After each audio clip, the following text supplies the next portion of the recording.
আসসালামু আলাইকুম, কেমন আছেন সবাই? আশা করি আপনারা সবাই ভালো আছেন। আমিও ভালো আছি আলহামদুলিল্লাহ। আজকে আপনাদের একটা রান্নার ভিডিও নিয়ে চলে এসেছি, তাও আবার নিজের রান্নার ভিডিও না, আম্মুর রান্নার ভিডিও। আম্মু আজকে নতুন এই হাঁড়িটাতে রান্না করবে মুরগির মাংস। একটা শাক দিয়ে রান্না করবে, যেহেতু অনেক আগের ভিডিও আমি শাকটা নাম ভুলে গিয়েছি। যদি আমি মাঝখান দিয়ে শাকের নামটা বলে থাকি তাহলে তো বলেই দিলাম, আর যদি না বলে থাকে আপনারা শাকটা দেখে বুঝতে পারবেন যে আম্মু অ্যাকচুয়ালি কোন শাক দিয়ে মুরগি রান্না করছে। যেহেতু একটা ইলেকট্রিক কুকার ছিল, তো আম্মু রান্না করে ট্রাই করে দেখতে চাচ্ছিল যে অ্যাকচুয়ালি এই কুকারটা রান্না করলে কেমন হয়।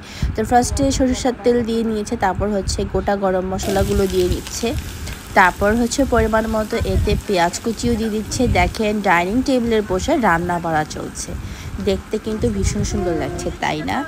ঘরে বসে বসে রান্না দেখছি, আর হচ্ছে আম্মু রান্না করছে।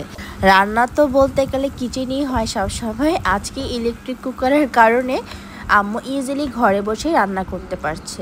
আপনারা কিন্তু কুকারটা যে কোনো জায়গায় সেট করে রান্না করতে পারবেন। যেখানে আপনাদের সুইচ থাকবে কারেন্টের, সেখানে দিয়ে দিলেই কিন্তু আপনারা যে কোনো জায়গায় যে কোনো পরিবেশেই আপনারা রান্না করে ফেলতে পারবেন একদম ঝটপট। তো যাই হোক, আম্মু এখানে হচ্ছে তাপমাত্রাটা সেট করে নিচ্ছে, যেহেতু আম্মু ফার্স্ট টাইম রান্না করছে, তো আম্মু বুঝতে পারছে না। তো যাই হোক, আপনারা দেখতে থাকেন যে অ্যাকচুয়ালি আউটলুকটা কেমন হয়। তো ফার্স্টে তো আম্মু হচ্ছে তেল গরম করে গরম মশলা দিয়ে পেঁয়াজ দিয়ে নিয়েছে, হালকা হয়তো বা লবণ ছিটা দিয়ে নিয়েছে যেন পেঁয়াজগুলো নরম নরম হয়ে যায়। তারপর এতে 2-3টার মতো তেজপাতা দিয়ে দিয়েছে, তারপর হচ্ছে আদা রসুন বাটা দিয়ে দিয়েছে। আপনারা চাইলে আলাদা আলাদা করেও আদা বা রসুন পেস্ট দিতে পারেন। আম্মু একসাথেই রাখে আদা রসুন, তাই একসাথেই দিয়ে দিয়েছে আদা রসুন বাটা 2 চামচের মতো দিয়ে নিয়েছে। তারপর একটু পানি দিয়ে নাড়াচাড়া দিয়ে এতে পরিমাণ মতো হলুদ গুঁড়া দিয়ে দিয়েছে। তারপর এতে পরিমাণ মতো মরিচের গুঁড়াও দিয়ে নিচ্ছে। সব কিছু কিন্তু পরিমাণ মতো দিতে হবে, যেন কম বেশি না হয়ে যায়। যারা রান্না বাড়া করেন তারা ধারণা করে দিয়ে নেবেন। তারপর এতে হচ্ছে ধনিয়া গুঁড়ো দিয়ে দিচ্ছে পরিমাণ মতো, তেমন বেশি কিছু মশলা ইউজ করবে না, আপনারা দেখতেই পাচ্ছেন। তারপর এতে পরিমাণ মতো হচ্ছে জিরা গুঁড়ো দিয়ে দিচ্ছে। তারপর হচ্ছে পানি দিয়ে ভালো করে কষিয়ে দেন ঢাকনা দিয়ে ঢেকে দিবে যতক্ষণ না কষানো হয়। এই তো মশলাটা কষানো হয়ে গিয়েছে, এখন আম্মু চিকেনগুলোকে ঢেলে দিবে। কালারটা দেখেন কত সুন্দর এসেছে, অনেকই সুন্দর হয়েছে। তো আম্মু এখানে নিয়েছিল হচ্ছে একটা বড় মুরগি, দেখতে পাচ্ছেন অনেকগুলো মাংস, পুরো হাঁড়ি ভরে গিয়েছে। আপনারাও কিন্তু এভাবে মুরগি দিয়ে শাক বা যে কোনো সবজি দিয়ে রান্না করতে পারেন, খেতে কিন্তু অনেকই মজা হয়।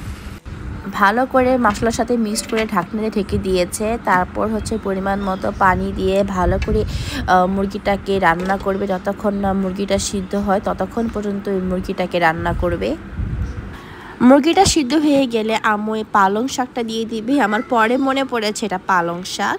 আম্মু সুন্দর করে ধুয়ে কুচি কুচি করে নিয়েছে। মুরগিটা এখানে হচ্ছে, এই দেখেন স্মেলটা যে কি সুন্দর এসেছে। যদি আপনাদেরকে একটু শুঙ্ঘাতে পারতাম তাহলে আপনারা বুঝতে পারতেন যে চিকেন রান্নাটা কত সুন্দর হয়েছে। একদম ঘর ভরে গিয়েছে চিকেন রান্নার গন্ধে।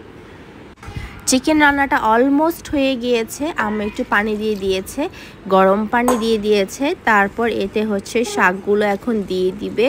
রান্না আর বেশি সময় লাগবে না, যেহেতু চিকেন রান্না হয়ে গিয়েছে, শাক হতে সময় লাগে না, তাই শাকগুলো সব দিয়ে এখন আম্মু ঢাকনা দিয়ে ঢেকে দিবে। আর পরিমাণ মতো লবণ দিয়ে দিবে। জানেন একটা কথা, আমি রান্নার ফাইনাল লুকটাই আপনাদের সাথে শেয়ার করতে পারলাম না, তার জন্য অনেক দুঃখিত। আমি ভুলেই গিয়েছিলাম ভিডিওটা নিতে, কিন্তু রান্নাটা কিন্তু অসাধারণ হয়েছে। যদি ভালো লেগে থাকে লাইক কমেন্ট শেয়ার করতে ভুলবেন না। ভালো থাকবেন, সুস্থ থাকবেন। আল্লাহ হাফেজ সবাইকে।